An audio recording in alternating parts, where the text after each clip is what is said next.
Assalamualaikum warahmatullahi wabarakatuh. Selamat pagi, salam sejahtera untuk kita semua. Perkenalkan, saya Soraya SSI MSC NIDN 0419038605 NUPTK 9651764665237152.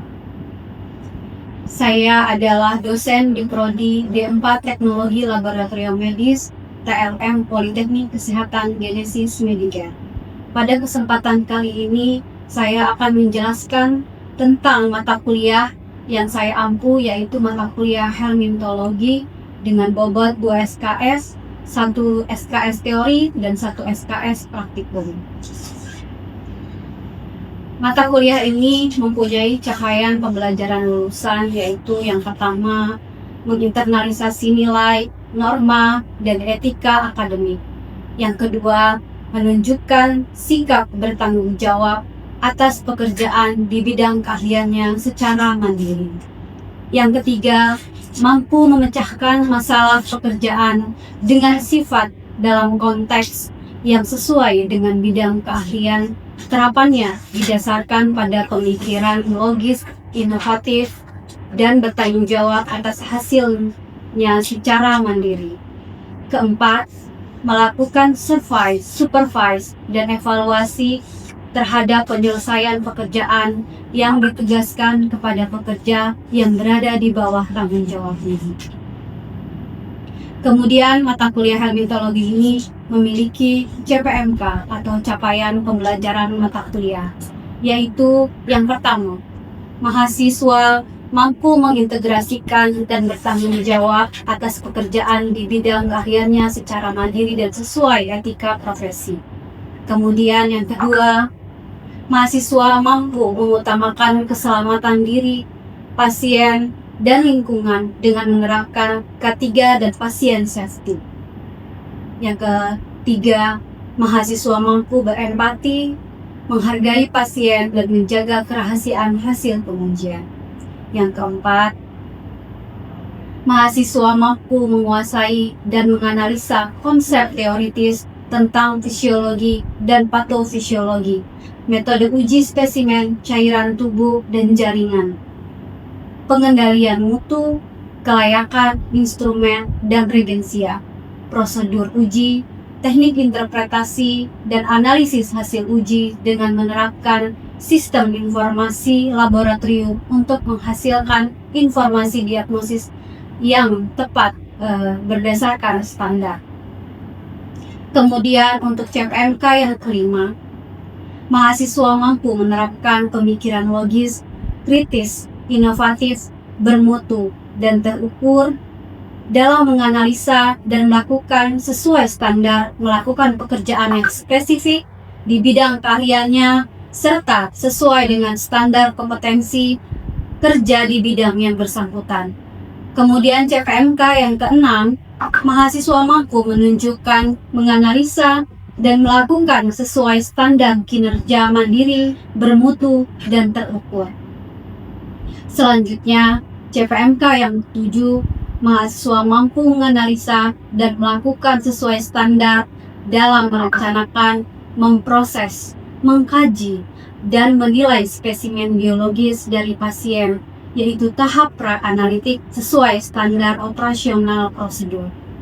Dan yang kedelapan, mahasiswa mampu menganalisa dan melakukan sesuai standar pengujian spesimen biologis tahap analitik dengan memilih metode pemeriksaan yang sesuai, serta menganalisis hasil uji tahap pasca analitik dengan menerapkan sistem informasi laboratorium untuk menghasilkan informasi diagnostik yang tepat berdasarkan standar operasional, prosedur, dan perkembangan teknologi. Dan yang terakhir, CPMK ke-9, mahasiswa mampu menganalisa dan melakukan sesuai standar dalam mengendalikan proses uji spesimen, menilai kesesuaian hasil uji secara analitik, dan membuat serta menjanjikan laporan hasil analisis yang tervalidasi untuk keperluan diagnosis klinis untuk pihak yang berwenang. Pada mata kuliah ini memberikan pengetahuan konsep teoritis tentang helminth atau cacing, penyebab penyakit pada manusia, kemudian mempelajari juga morfologinya, siklus hidup, patogenitas, gejala klinis, dan epidemiologi. Kemudian dilakukan juga diagnosis laboratorium helminth, yaitu kelas nematoda, trematoda, dan cestoda. Kemudian dilakukan juga penjaminan mutu, kelayakan instrumen, regensia, prosedur uji, teknik interpretasi, dan analisis hasil uji, serta keterampilan dalam melakukan pengujian spesimen biologi untuk diagnosa laboratorium penyakit yang disebabkan oleh helminth. Ada bahan kajian yang kita bahas pada mata kuliah ini adalah yang pertama, pemeriksaan nematoda, yaitu kaitannya dengan usus, darah, dan juga jaringan. Kemudian pemeriksaan trematoda, usus, darah, paru, dan juga hati. Kemudian pemeriksaan cestoda, usus, darah, dan jaringan. Pembuatan dan pewarnaan sediaan. Kemudian ada juga penghitungan parasit kuantitatif, di sini kaitannya dengan telur cacing. Kemudian mengidentifikasi faktor-faktor yang mempengaruhi hasil pemeriksaan helminthologi, menerapkan jaminan mutu pada pemeriksaan helminthologi, yang selanjutnya melakukan verifikasi dan validasi hasil pemeriksaan helminthologi. Menangani limbah pemeriksaan helminthologi, kemudian tak lupa juga kita membahas melaksanakan tahapan pemeriksaan helminthologi di fasilitas pelayanan dan kesehatan. Dan yang terakhir, kita juga mempelajari nilai rujukan dan nilai kritis pemeriksaan helminthologi. Pada mata kuliah ini, saya menggunakan metode pembelajaran yang dilakukan dengan prinsip DIA, yaitu Delivery, Interaktif, dan Assessment. Dan di sini ada prinsip pembelajarannya, yaitu merupakan pendekatan strategis dalam merancang dan melaksanakan pembelajaran yang efektif dan berpusat pada mahasiswa. 3 komponen tersebut dapat dijelaskan, yaitu yang pertama delivery, bagaimana kita sebagai dosen menyampaikan materi kepada mahasiswa. Ini merupakan tahapan awal bagaimana kita bisa mentransfer pengetahuan, informasi, dan juga konsep kepada mahasiswa. Tentu saja hal ini kita sampaikan dengan pendekatan modern, yaitu penyampaian materi tidak lagi hanya sebatas pada ceramah atau satu arah. Kemudian yang kedua ada interaktif, interaksi dan keterlibatan mahasiswa. Di sini saya menggunakan metode SCL ya, atau Student Center Learning. Kita melibatkan aktifan mahasiswa dalam proses pembelajarannya. Prinsip ini dapat mendorong pembelajaran dua arah antara dosen dan mahasiswa, atau antar mahasiswa itu sendiri. Kita bisa melakukannya dengan diskusi kelompok kecil atau kelompok besar, kemudian tanya jawab, dan juga proyek berbasis kelompok atau project based learning. Biasanya akan diberikan studi kasus per kelompok, kemudian didiskusikan. Kemudian yang ketiga yaitu assessment atau penilaian. Penilaian dilakukan untuk mengetahui sejauh mana mahasiswa memahami materi dan mencapai capaian pembelajaran. Assessment dalam prinsip ini ada yaitu tes formatif, biasanya ketika proses pembelajaran berlangsung. Di sini saya menggunakan kuis ya, bisa menggunakan metode quizzes misalnya, pertanyaan reflektif, atau juga kita bisa umpan balik secara langsung. Kemudian untuk tes yang lain kita juga bisa menggunakan sumatif, yaitu penilaian di akhir pembelajaran, misalnya ujian tengah semester dan juga ujian akhir semester. Begitu juga bisa dengan bentuk laporan tugas dan upaya. Nah, untuk pembelajaran ini tentu saja ada penilaian. Penilaian dilakukan yaitu kehadiran 10%, penugasan 10%, UTS 20%, UAS 30%, dan praktikum 30%. Untuk mendukung terlaksananya CPMK, kami menyusun pertemuan sebanyak 14 kali. Ini tidak termasuk UAS dan UTS. Baik, setelah ini saya akan menampilkan proses pembelajaran di kelas. Selamat sore menyaksikan. teman-teman semua. Sore Bu.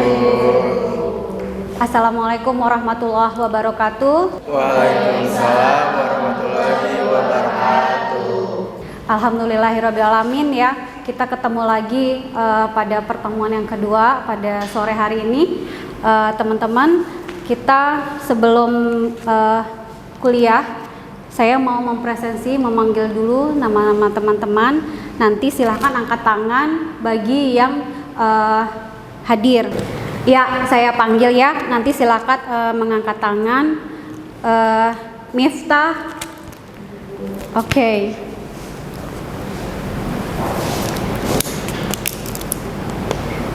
Fikri. Hadir Bu. Minora. Selfie. Fatan. Tia.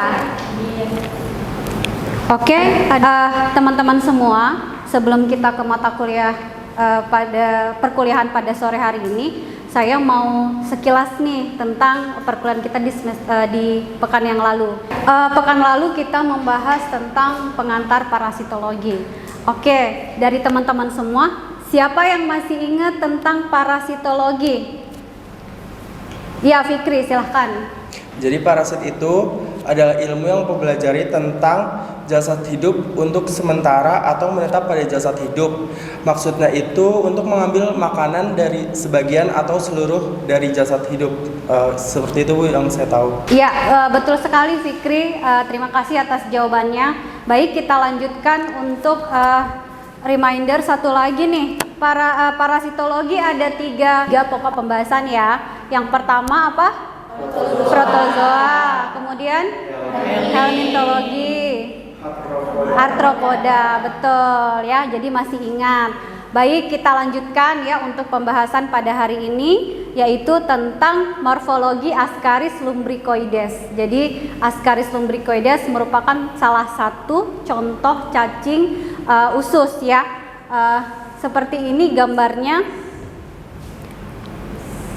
Nah, pada pembelajaran hari ini ya ada tujuan pembelajaran, yaitu mahasiswa dapat memahami dan mendeskripsikan morfologi Ascaris lumbricoides, cacing dewasa dan telur ya. Nah, ini ada pendahuluan saja, mengingatkan tadi ya teman-teman sudah menjawab, yaitu parasitologi ilmu mempelajari tentang jasad hidup yang tinggal di dalam jasad hidup yang lain, dia mengambil nutrisinya baik itu sementara maupun selamanya. Nah, itu membahas tiga macam pokok pembahasan, yaitu protozoa atau dengan protozoologi, helminths ya, dibahas di helminthologi yang hari ini kita bahas. Kemudian arthropoda, yaitu di entomologi. Ya, kemudian nih kita kan tadi Ascaris lumbricoides. Siapa dari teman-teman di sini yang pernah cacingan? Saya Bu. Fatan. Ada lagi nggak yang lain yang pernah cacingan waktu kecil? Nggak ada. Fatan di tahun berapa? Umur berapa waktu cacingan? Saya waktu cacingan itu di umur 2-3 tahun. Waktu itu saya gara-garanya pernah main di tanah, terus gak pakai sandal, terus saya juga sering gigit-gigit kuku Bu. Ya, betul sekali Fatan. Jadi memang Ascaris lumbricoides ini kan salah satu masuk ke dalam STH atau Soil Transmitted Helminth. Jadi dia menularkan, menginfeksi manusia itu melalui tanah. Jadi memang betul salah satu penyebab bisa terinfeksi STH tadi, Soil Transmitted Helminth, atau salah satunya Ascaris lumbricoides, karena anak-anak itu sukanya main di tanah dan tidak pakai sendal, seperti itu. Baik, kita lanjutkan ya. Jadi ini nama populernya Giant Intestinal Roundworms. Jadi cacing perut atau cacing gelam, dan dia ukurannya paling besar. Nah, nama penyakitnya Ascariasis ya. Lokasinya ada di mana? Cacing dewasa ada pada usus halus, sedangkan larva ada di paru ya. Terus fase infektifnya adalah telur. Jadi tadi wajar sekali ketika Fatan bilang suka gigit-gigit kuku, itu telurnya memang bisa jadi ada di ujung kuku kita ya. Jadi seperti itu. Ya, kita lanjut ke karakteristik nih. Karakteristiknya ini kita melihat jantan dan betina ya. Kalau dilihat dari gambar ini yang betina. Coba kita lihat ciri-cirinya.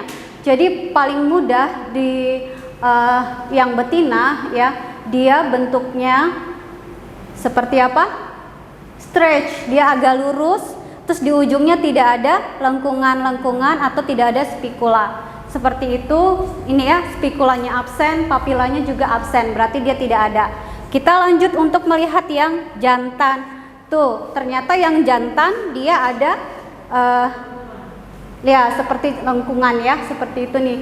Dia punya spikula. Ya, jadi dia untuk yang jantan punya spikula. Spikula ini gunanya untuk kopulasi.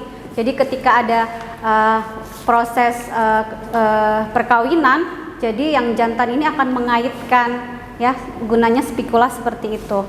Nah, ini adalah contoh positif askariasis yang sudah menahun. Jadi dalam tubuhnya sudah banyak sekali dewasa, cacing dewasanya ya. Nah, kita sekarang ke telur. Untuk telur ya, kita membaginya menjadi dua, unfertilized dan juga fertilized. Artinya apa? Yang unfertilized berarti tidak dibuahi. Kalau yang fertilized berarti dibuahi. Nah, dari fertilized ini yang sudah dibuahi kita ada dua, corticated dan decorticated. Artinya apa? Dia punya lapisan pelindungnya dan juga yang tidak ada lapisan pelindungnya untuk di telur. Kita lihat perbedaannya seperti apa untuk gambar. Nah, ini dilihat di cangkangnya ya, ada 3 lapisan. Kita lihat lapisannya apa saja. Ada inner layer, ada mid layer, dan juga embrio. Ini di tengah ada embrionya.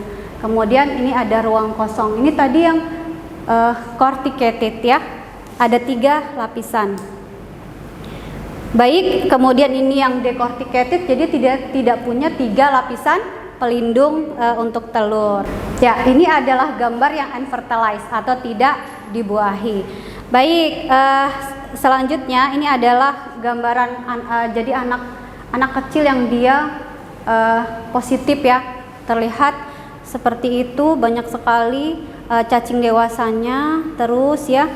Nah, baik, ada pertanyaan untuk perkuliahan hari ini sebelum kita membahas tugas yang sudah disiapkan, saya berikan pekan lalu ya untuk diskusi kelompok. Iya, Tia silahkan. Ya, Bu mau tanya untuk pertumbuhan telur ke dewasa itu, cacing dewasa itu berapa lama untuk prosesnya? Iya, pertumbuhan cacing di dalam usus itu memang butuh waktu lama untuk dari telur sampai dengan dewasa, bisa beberapa minggu.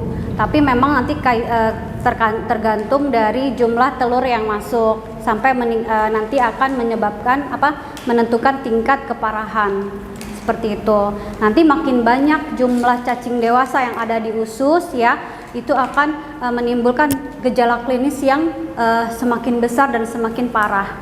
Begitu ya. Cukup? Cukup, Bu. Ya. Baik.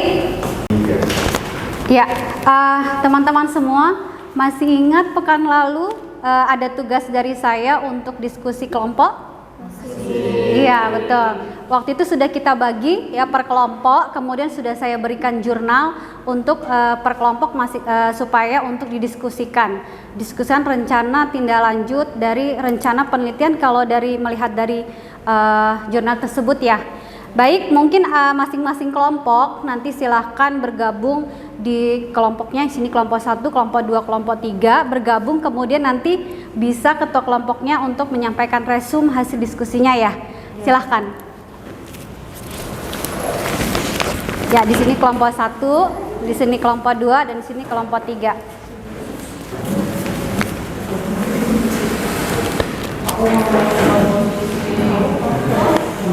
Ya, silahkan.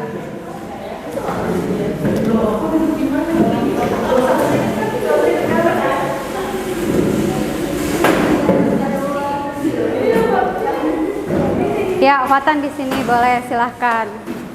Silahkan kelompok 1 untuk menjelaskan resumnya seperti apa. Boleh sambil berdiri. Baik Ibu, hasil resume jurnal kelompok 1 kita yaitu adalah Ya, baik teman-teman semua, terima kasih atas tadi sudah menyampaikan resume masing-masing kelompok ya. Bagus sekali diskusi yang sudah disampaikan ya. Kemudian untuk tugas pekan depan ini ada silahkan menggambar skematis beserta keterangannya pada kertas HVS ya untuk cacing dewasa jantan dan betina yang fertilized dan unfertilized. Tadi kan sudah ada gambar ya dari yang sudah kita bahas, silahkan nanti digambar secara skematis ya, kemudian dikirimkan ke email saya. Nah, ini dikumpulkan paling lambat pekan depan. Ya, ada yang mau ditanyakan terkait dengan tugas ini? Ya. Ya. Tugasnya berarti masing-masing ya Bu, per individu ya? Iya, kalau untuk yang menggambar ini tugas individu ya. Kalau yang tadi kan sudah ya diskusi adalah tugas kelompok seperti itu. Sudah ada pertanyaan lagi untuk tugas pekan depan? Cukup. Teman-teman, karena tadi kita sudah kuliah, kemudian sudah saya paparkan dan juga diskusi dari teman-teman yang luar biasa. Nah, sekarang kita tahapnya assessment. Seperti biasa kita kuis ya. Kuis ini akan kita pakai Quizizz ya. Jadi boleh silahkan teman-teman pakai handphonenya untuk membuka aplikasi Quizizz yang linknya seperti ini dan juga kodenya 126757. Silahkan.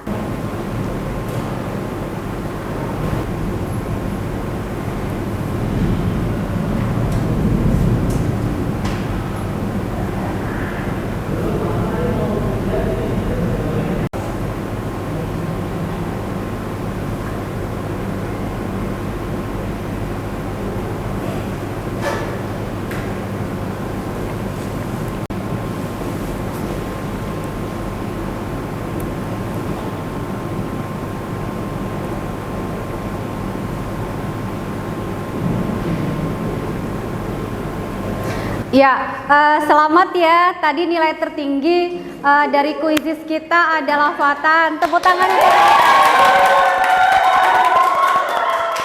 Good. Ya. Untuk yang lainnya belajar yang rajin pekan depan silakan diamati lagi, diperhatikan ketika saya menjelaskan supaya bisa mengerjakan kuis dengan baik. Oke. Nah, pada pertemuan kali ini ada kesimpulannya, siapa yang membacakan? Boleh. Jadi kesimpulan pada kegiatan hari ini adalah terdapat beberapa perbedaan secara morfologi baik pada cacing dewasa, jantan dan betina serta telur unfertilized and fertilized. Baik, tadi benar kesimpulan yang sudah disampaikan oleh Fatan. Terima kasih sudah membacakan. Kemudian ini adalah sedikit quotes dari saya, yaitu sukses bukanlah final, kegagalan juga tidak fatal, keberanian untuk melanjutkan itu yang diperhitungkan.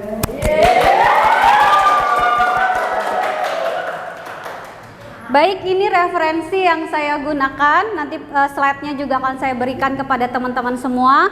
Nanti bisa mempelajari lebih dalam lagi pada referensi yang ada di PowerPoint ini ya.